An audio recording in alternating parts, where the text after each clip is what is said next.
Hello my dear friend, welcome to my channel. If you have not subscribed it, please subscribe it. Press the bell icon, hit the like button also. Friends आज मैं बात करूंगा F cat के paper के बारे में जो कि 28 अगस्त को था फर्स्ट शिफ्ट का पेपर। इसमें कौन कौन से क्वेश्चन आए, क्या कट ऑफ रहेगी, फुल बात करेंगे। 28 अगस्त 2021 फर्स्ट शिफ्ट पेपर। तो इसमें जो मेमोरी बेस्ड क्वेश्चन है मैं उनके बारे में बात करूंगा और कैसे कैसे आगे की शिफ्ट में, जैसे कल 29 अगस्त और 30 अगस्त को भी आपका एग्जामिनेशन रहेगा, तो सेम पैटर्न पे एफ कैट में पेपर आते हैं जैसे, बट क्वेश्चन अलग रहते हैं, पैटर्न सेम रहता है। तो आई होप आप समझ गए होंगे। तो स्टार्ट करते हैं। एफ कैट पेपर में 25 क्वेश्चन आए थे जनरल अवेयरनेस के,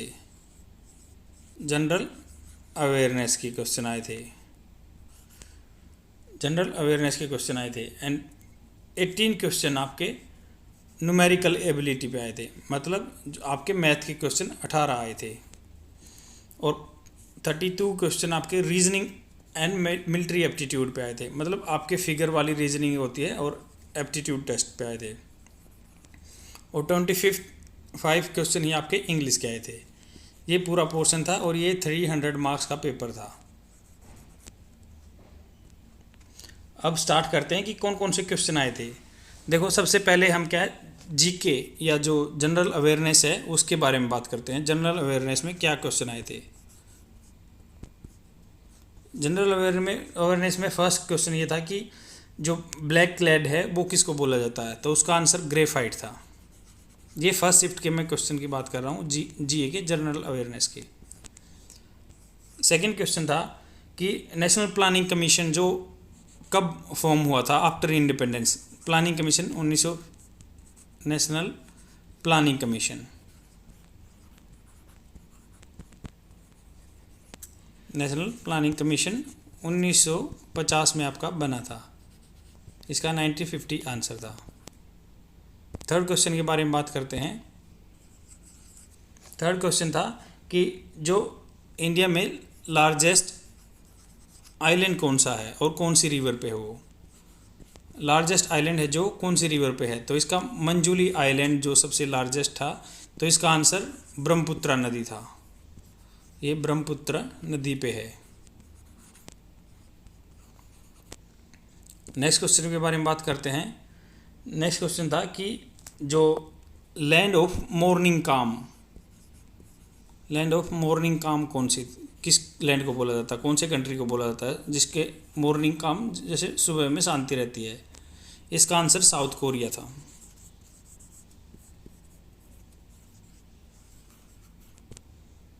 नेक्स्ट क्वेश्चन पे चलते हैं। जैसे स्कैल्प मिसाइल के बारे में बात की गई थी। स्कैल्प मिसाइल किस एयरक्राफ्ट पे, फाइटर एयरक्राफ्ट पे एयरफोर्स के यूज़ की जाती है, तो रिसेंटली न्यूज़ में था कि ये राफेल जो नया जहाज आया है एयरफोर्स में, फाइटर जेट है ये, तो उस पर ये यूज़ होती है, राफेल इसका आंसर था। थर्ड था कि स्पोर्ट्स के बारे में बात की गई थी। जैसे कैसल वर्ड जो होता है किस स्पोर्ट से बिलोंग करता है, कैसल वर्ड, तो कैसल वर्ड आपका चेस गेम से बिलोंग करता है ये टर्म। तो फ्रेंड्स, आपको जैसे गेम की टर्मिनोलॉजी है, बॉक्सिंग की है, हॉकी की है, टर्मिनोलॉजी याद करके जानी है, तो आपको आने वाले पेपर में सेम ऐसे ही पैटर्न पे क्वेश्चन आएंगे। और नेक्स्ट क्वेश्चन था कि वॉलीबॉल का एक, जैसे मान लो अपोनेंट में वॉलीबॉल में बॉल गिर जाती है तो उसको क्या बोलते हैं। इसका आपको टर्मिनोलॉजी खुद याद करनी है, मुझे ऑप्शन अभी थोड़ा सा याद नहीं है, बट आप ये ध्यान रखो कि हमें गेम की टर्मिनोलॉजी के बारे में पढ़ के जाना है। नेक्स्ट क्वेश्चन था कि जो इंडिया में बिलियर्ड्स,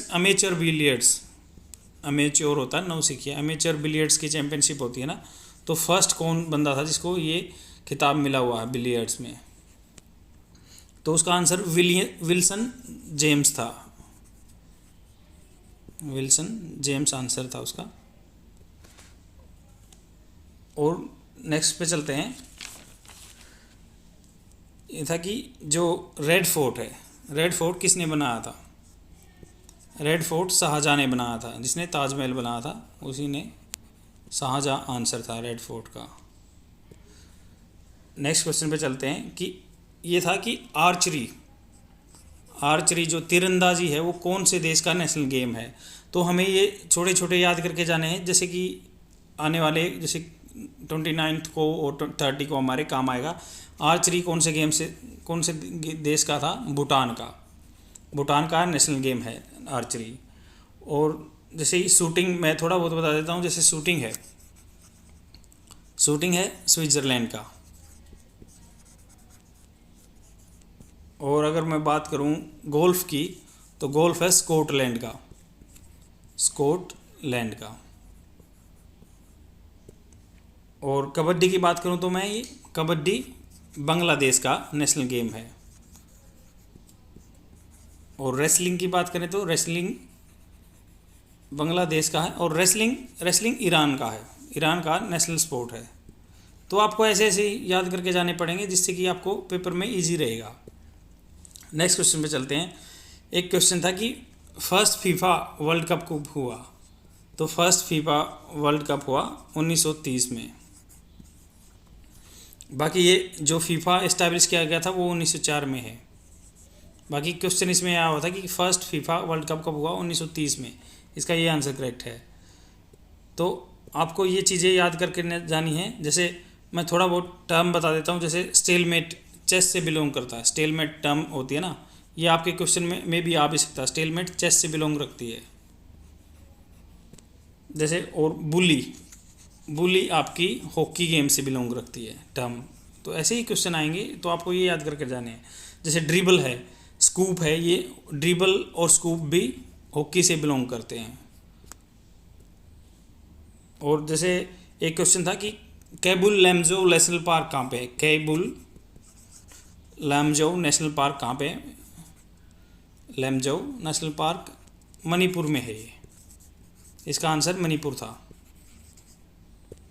नेक्स्ट क्वेश्चन पे चलते हैं कि जो पहली बार सिंथेटिक फाइबर किसने बनाया था? फर्स्ट सिंथेटिक फाइबर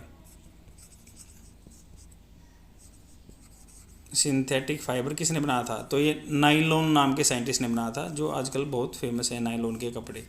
तो नाइलॉन नाम के साइंटिस्ट ने बनाया था first synthetic fibre. Next question पे चलते हैं। जैसे एक था ठुमरी जो डांस है वो कौन से स्टेट से बिलोंग करता है? इसका आंसर करेक्ट यूपी था। एक था कि जो जैसे वो था कि ओड वन आउट निकालना था। एक तो ओड वन आउट जैसे गवर्नर जनरल या वाइसराय के नाम दिए हुए थे, डलहौजी वगैरह, या लॉर्ड डलहौजी था, लॉर्ड लिनलिथगो एंड एक लॉर्ड का नाम दिया था। बट उसका आंसर लॉर्ड टेनिसन था, जो कि क्योंकि तीनों के नाम जो थे वो अलग से दिख रहे थे कि ये इंडिया में गवर्नर चल रहे हैं। बट टेनिसन एक पोएट है, अंग्रेज पोएट है। तो ये इसमें ओड वन आउट में ये आंसर इसका करेक्ट था। ऐसे ही अगर हम बात करें तो इंग्लिश के क्वेश्चंस की, जीएस के मोस्टली क्वेश्चन मैंने कवर कर दिए हैं। अब इंग्लिश के क्वेश्चन के बारे में बात करते हैं। इंग्लिश के वही 25 क्वेश्चन आए थे। 25 क्वेश्चन में 3 एंटोनिम्स थे, 3 सिनोनिम्स थे। तो सिनोनिम्स क्या क्या थे? जैसे गार्नर, सिनोनिम्स था गार्नर। तो गार्नर का सबको पता है कि कलेक्ट करना होता है। इसका ये सिनोनिम्स था। इसमें गैदर दे रखा था गार्नर का, तो गैदर इसका करेक्ट आंसर था। फिर था सिनोनिम्स में नेक्स्ट वर्ड था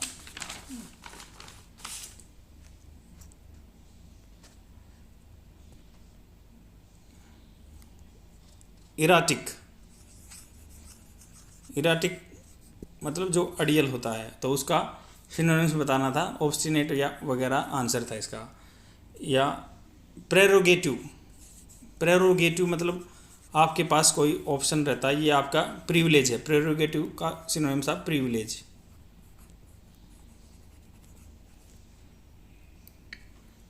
और एंटीनोम्स में 3 वर्ड थे। जैसे रेथ होता है किसी पे गुस्सा करना, तो इसका अपोजिट रहेगा हैप्पीनेस।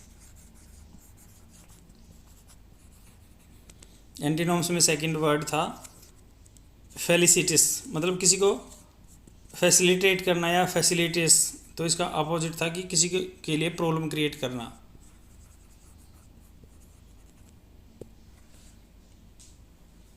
और इंग्लिश में क्या था, कुछ हमारे सेंटेंस दिए हुए थे, सेंटेंस में हमें एरर निकालनी थी कि किस में क्या एरर था। अभी एग्जैक्ट वो पैराग्राफ बताना तो टिपिकल है, बट मैं कुछ बता देता हूँ। जैसे एक में ही की जगह साथ में ही जाता है, तो वहाँ पे देर दिया हुआ था, उसका आंसर वो देर वाला उसका रॉन्ग था। ऐसे ही बहुत सारे, जैसे इसमें ओड वन आउट मतलब जो एरर छाटनी थी, ऐसे ही 4-5 क्वेश्चन दिए हुए थे। एक क्वेश्चन था कंप्रेंशन पे, कंप्रेंशन दिया हुआ था, उसमें पढ़ के हमें अपना पैराग्राफ पढ़ के आंसर देने थे, उसके ही 3-4 क्वेश्चन उसके थे। नेक्स्ट था कि इंग्लिश में प्रीपोजिशन वगैरह फिल इन द ब्लैंक्स दी हुई थी कि जैसे बच्चे एंजॉय कर रहे हैं, एंजॉय एट, ऐसे प्रीपोजिशन थी, ब्लैंक में एट लगाना था। और एक तो ऐसे ऐसे 3 या 4 क्वेश्चन इस तरह के थे। तो आपको मैं टाइप बता रहा हूँ कि इस तरह के प्रिपेयर करके जाने हैं तो आपको इजी रहेगा। और इंग्लिश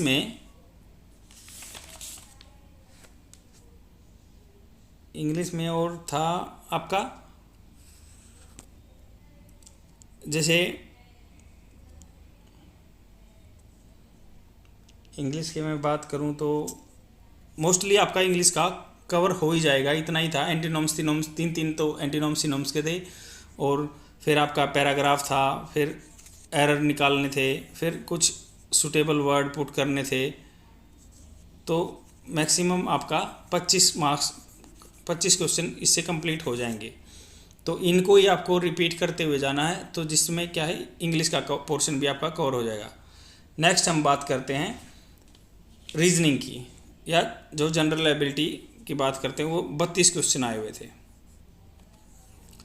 जैसे रीजनिंग में क्या था, यहाँ पे क्या है, AF कैट में आपको पता ही होगा कि फिगर वाले क्वेश्चन बहुत सारे आते हैं, तो फिगर कंप्लीटेशन था।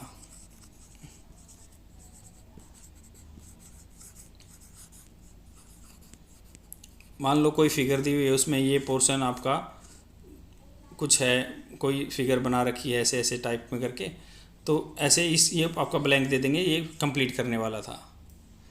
नेक्स्ट पोर्शन था कि आपका जो सेट्स होते हैं, इसमें वेजिटेबल्स वगैरह हैं, वेजिटेबल आ गई एक में, रूट वेजिटेबल रूट आ गई, तो उसमें कैरेट था एक में, और अलग ऑप्शन था। तो ऐसे ही सेट्स के क्वेश्चन थे, तो आपको ऐसे देखना है कि इसमें कौन सा बनेगा। ऐसे ही टाइप के आपके क्वेश्चन प्रिपेयर करके जाने हैं, ईजी रहेगा। फिर आपके डॉट्स के क्वेश्चन थे, थर्ड टाइप होगी डॉट्स के क्वेश्चन। मान लो ये फिगर दिया हुआ है और फोर्थ फिगर दिया हुआ है ये, तो इसमें डॉट आपके यहाँ लगे हुए हैं, यहाँ लगे हुए हैं, तो और एक यहाँ लगा हुआ है, तो ये बताना है कि सिमिलर कैसा डॉट कौन से 4 फिगर दिए हुए हैं उनमें से किस में लगेगा। नेक्स्ट टाइप बात करते हैं। नेक्स्ट टाइप में था कि आप मान लो फिगर दिया हुआ है, ये आपका फिगर दिया हुआ है ऐसे, फिर 4 फिगर दिए हुए हैं, उसमें अलग अलग तरह की शेप दी हुई हैं। हमें ये बताना है कि ये फिगर इसमें एम्बेडेड फिगर है, ये फिगर इसमें एम्बेडेड है या नहीं है। ऐसे ही 4 ऑप्शन दिए हुए हैं, तो ऐसा क्वेश्चन था। नेक्स्ट टाइप मैं आपको बताता हूँ, इसमें क्या था, रीजनिंग में जैसे हम ABCD पे जो अपनी अल्फ़ाबेट्स वाली रीजनिंग होती है, तो +2 करके आगे आएगा या -1 करके आगे आएगा, तो ऐसे इस पैटर्न पे क्वेश्चन थे। नेक्स्ट बात करते हैं। नेक्स्ट रीजनिंग में था क्या कि जैसे सिटी के नाम दिए थे, जयपुर, क्योंकि वो जंबल थे आगे पीछे, जैसे RUPAJI ऐसे लिखा हुआ था, तो ये जंबल थे। ऐसे ही मनाली का नाम उल्टा करके लिखा हुआ था, ऐसे ही मसूरी का लिखा हुआ था, फोर्थ ओड वन आउट था, वो उनमें से सिटी नहीं थी, तो ऐसा क्वेश्चन था। नेक्स्ट टाइप मैं आपको बता देता हूँ, जिसमें नेक्स्ट टाइप में है आपका कि जैसे आयरन से रिकेटस एनीमिया होता है, ऐसे ही ओड वन आउट बताना था और उसका आंसर जैसे सोडियम था, जो गलत रॉन्ग था, सोडियम रिकेटस की वजह, सोडियम कमी से रिकेटस हो जाता है, ये इसका आंसर रॉन्ग था। तो ऐसे ही टाइप का क्वेश्चन है कि ओड आउट करना है। और क्या था, जैसे रेप्टाइल्स, एक आपका जैसे सेट्स में था, रेप्टाइल्स था, स्नेक था और लिजार्ड, ऐसे ये सेट्स में क्वेश्चन था। एक और क्वेश्चन था सेट्स में, कोबरा, मोथ एंड सैलामेंडर था। और एक इसका आंसर, जैसे मान लो बियर क्या करता है, दहाड़ता कैसे करता है, तो उसकी जो चिंगाड़ने की आवाज़ है उसको इंग्लिश में क्या बोलते हैं, ऐसा क्वेश्चन आया हुआ था। और एक क्वेश्चन आया हुआ था कि इंग्लिश में ही, रीजनिंग एबिलिटी में ही, जैसे बहुत सारी कैपिटल दी हुई थी, कैपिटल, और जैसे फिजी की कैपिटल दी थी, तो कौन सा उसमें से निकालना था कि कौन सा कैपिटल कंट्री मिल नहीं रहे हैं, कैपिटल कंट्री से भी एक क्वेश्चन था। और जीएस के मैं अगर बात करूं तो एक नवरत्न वाला था कि महारत्न में कौन इंक्लूडेड है और नवरत्न में कौन इंक्लूडेड है, जो पब्लिक सेक्टर अंडरटेकिंग है, जैसे HAL है, जो हिंदुस्तान पेट्रोलियम लिमिटेड है, HPL है, तो ऐसे ही इनमें कौन से रिलेटेड था। इस तरह के क्वेश्चन जीएस में भी आए हुए थे। और लास्ट में आपका मैथ बचता है। मैथ में मैं बताता हूँ आपको किस तरह के क्वेश्चन तैयार करके जाने हैं जिससे आपको कोई प्रॉब्लम नहीं होगी। क्वेश्चन ऐसे ही आएंगे, पैटर्न सेम रहेगा बट स्टेटमेंट दूसरी रहेंगी। मैथ के क्वेश्चन स्टार्ट करते हैं। मैथ में से आपके 18 क्वेश्चन आए थे लगभग। एक क्वेश्चन था मैथ में कि जो प्रिंसिपल दे रखा है और टाइम दे रखा, सिंपल इंटरेस्ट निकालना था, कंपाउंड इंटरेस्ट दे रखा है। तो बहुत ही सिंपल क्वेश्चन था, मतलब ये सिंपल इंटरेस्ट दे रखा था, प्रिंसिपल नहीं था। सिंपल इंटरेस्ट 2 साल के लिए 600 रुपये दे रखा था, रेट दे रखा था 10%। तो उसका कंपाउंड इंटरेस्ट दे रखा था, तो हमें उसका ये बताना था कि प्रिंसिपल क्या होगा। मतलब कंपाउंड इंटरेस्ट दे रखा था, सिंपल इंटरेस्ट दे रखा था, टाइम दे रखा था, रेट दे रखा था, बट हमें प्रिंसिपल निकालना था। ऐसा क्वेश्चन था सिंपल इंटरेस्ट पे।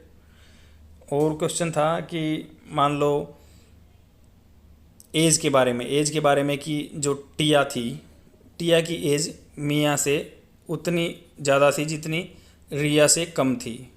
तो इसका आंसर 36 ईयर था, क्योंकि ये बीच में एज है इसकी, और इसकी इससे इतनी ज़्यादा थी और रिया से इतनी कम थी। तो इस तरह का एक क्वेश्चन था।